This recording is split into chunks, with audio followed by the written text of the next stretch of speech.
Welcome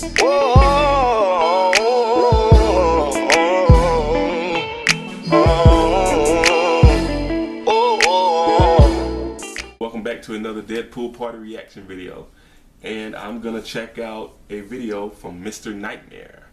10 dumbest decisions in horror film. Up the stairs, yeah. In horror films, that's the cliche. There's stupid things that people do, and and that's why you watch the movie. They'll be like, "Don't go in there! Oh my God!" and "Don't pick that up!" and "Why aren't you going to the car? Why are you going back in the house?" Film, that's what horror is about. You be like, they be making some stupid decisions anyway. So this is 10 of the dumbest. So check it out. Anyone who's watched a horror movie knows one thing: the characters make horrible decisions. But if they made good decisions, odds are we wouldn't have the movie. So here are some horrible decisions made by characters in horror movies. And I hope it goes without warning that there are spoilers ahead. Number 10. Jeepers Creepers checking the pipe.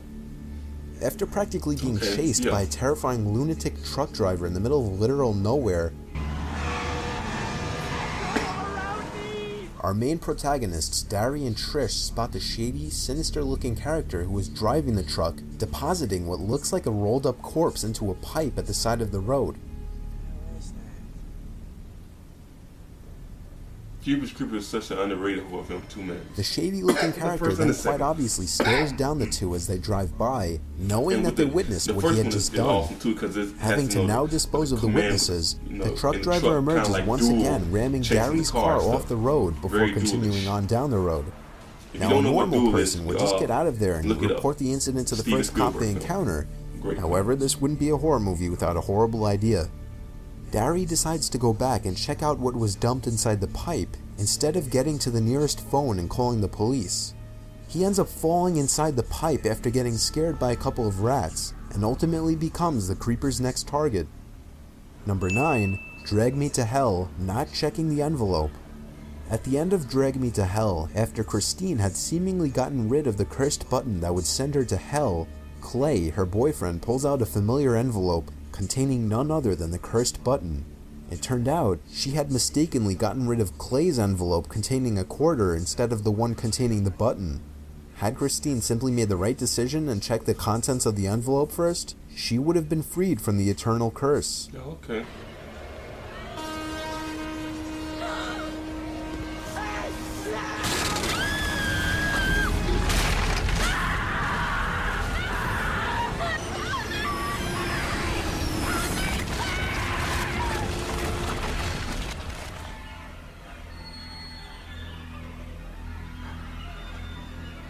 Number 8. The ending of I Am Legend. At the end of I Am Legend, Robert Neville decides to sacrifice himself by putting the antidote into Anna's hand and putting her and her son into a reinforced coal shed before pulling the pin off a grenade and blowing himself up along with the rampaging Darkseekers.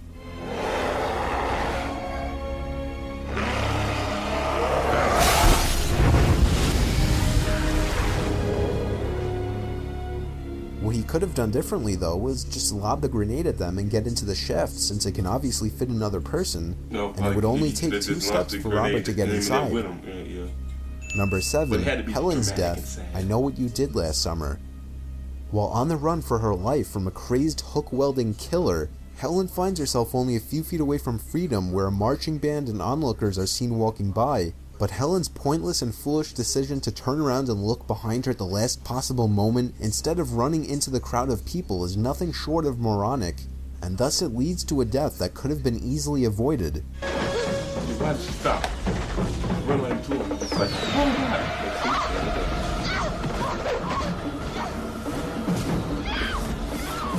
God. Number 6. The Hand Trap, Saw 2. Addison's death is one of the most easily avoided in the entire Saw series. Inside of a glass box with 2 holes in it is an antidote. If Addison were to walk to the other side of the box, she would have seen a lock with a key sticking out of it, which in turn would have unlocked the box and allowed her to access the antidote without harm. However, she makes the rash decision to put both of her hands inside of the holes, getting herself caught in the blades fitted in the holes. Number 5. Not closing the beach in Jaws. After hearing the news of a giant great white shark on the loose near the shore, Mayor Vaughn refuses to close the local beach and safeguard his citizens. Look, we depend on the summer people here for our very lives. You are not going to have a summer unless you deal with this problem. We're not only going to have to close the beach, we're going to have to hire somebody to kill the shark. I mean, we're going to have to tell the Coast Guard. Mr. Vaughn, you have to contact the shark research. Deciding tourism income is more important than the actual safety of those tourists, Mayor Vaughn soon learns of the consequences for his greedy mistake.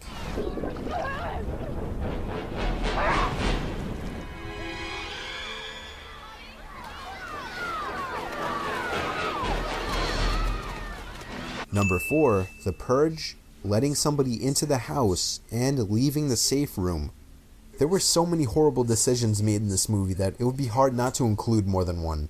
Firstly, one of, if not the biggest one, was when the son, Charlie, decided to disarm the house security system to allow a stranger into his home on the night of the Purge, when any stranger can rob you, hurt you, or kill you and your entire family and get away with it.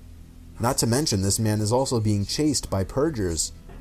Somebody please, just open the door. They're coming, Kitty. Somebody please, they're gonna kill me.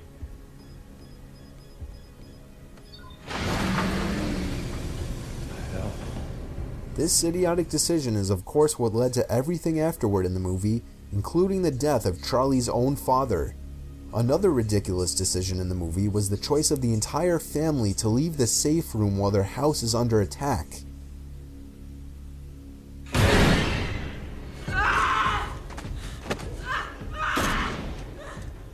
When a load of maniacs are set to break into your house baying for blood, and you have a perfectly good safe room and a bunch of guns at hand, surely it makes sense to hold up there and blast away whoever so much as breathes near the door. But that would be too logical for a horror movie. So the family splits up, making themselves easier to pick off one by one. Of course.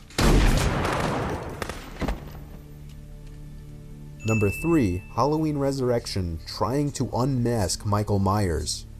In the beginning of the 8th installment of the franchise, Laurie Strode finally captures Michael Myers.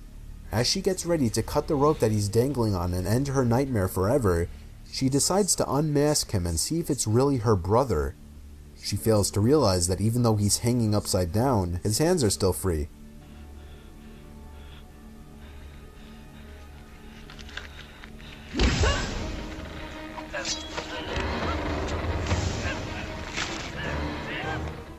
Number 2. Scream, Tatum's death. When the Ghostface killer traps Tatum in the garage, she actually manages to put up a good fight for a bit, getting the killer on the ground several times.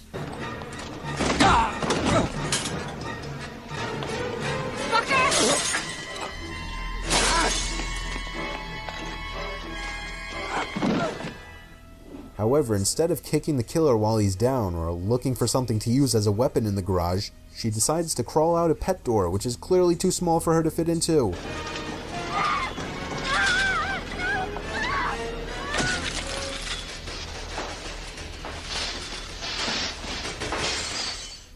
And number 1, Saw, the foot amputation. After being unable to reach the phone with his arm, Dr. Gordon decided his only choice was to sever his foot. Or he could have used the saw to grab it.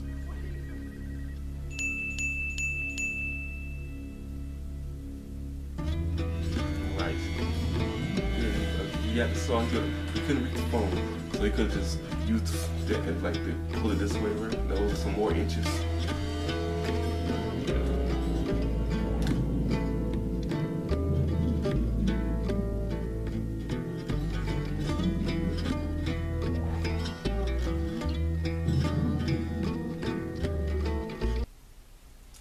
Yeah, all those were dumb decisions there.